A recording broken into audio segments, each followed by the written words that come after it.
xildhibaan Mubaarak Yuusuf Cismaan Bidhi iyo xildhibaan Maxamed Carab Saalax oo ka tirsan golaha deegaanka degmada Burco ayaa kormeer indhayn ku tagay bariish cusub oo dowladda hoose ka wado dooxa magaalada Burco iyo laba wado dhismaheeda laga bilaabay bartamaha suuqa waxaana xildhibaanadu si wada jir ah uga warbixiyeen dhismayaasha waxaana shacabka ugu baaqeen inay cashuurta bixiyaan bariishkii shanaad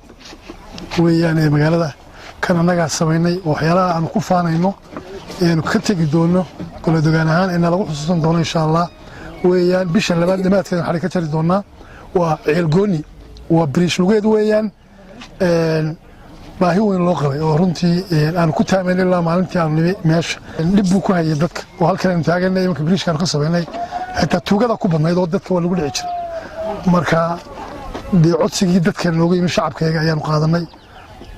sanadkan buu noogu jiray qorshaha alxamdulillah waa kaan noo dhamaanay kale xaalna waxaan bilaabaynaa dhaqso insha Allah oo isla injineerka Faarax Xuseen oo maartay gacanta ku hayo oo bariishkiisna isku xulaya xaafadaha October loo oran jiray magaalada Sheffield la yiraahdo iyo Balaasa xaafada Balaasa oo isna bariishkii lixaad oo isna baahi weyn loo qabay oo dadweynaha reer Burco baahi weyn u qabeen marka lixda bariish weeyaan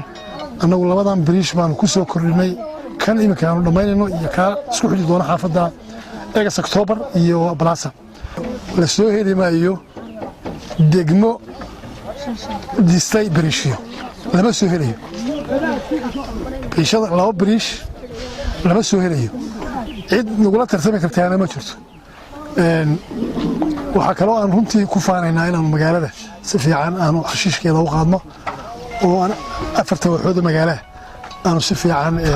uga qaadno maaragtay xashiishka ka dawlad hoos ahaan waxaanu hirgelinaynaa magaranaysaa bariishkan oo bisha labaad la gabagabeynayo xariga laga jaray hadii la haydo bariishkani si heer sare ayuu u dhismayaa waa bariish lugeed Khalid Waxire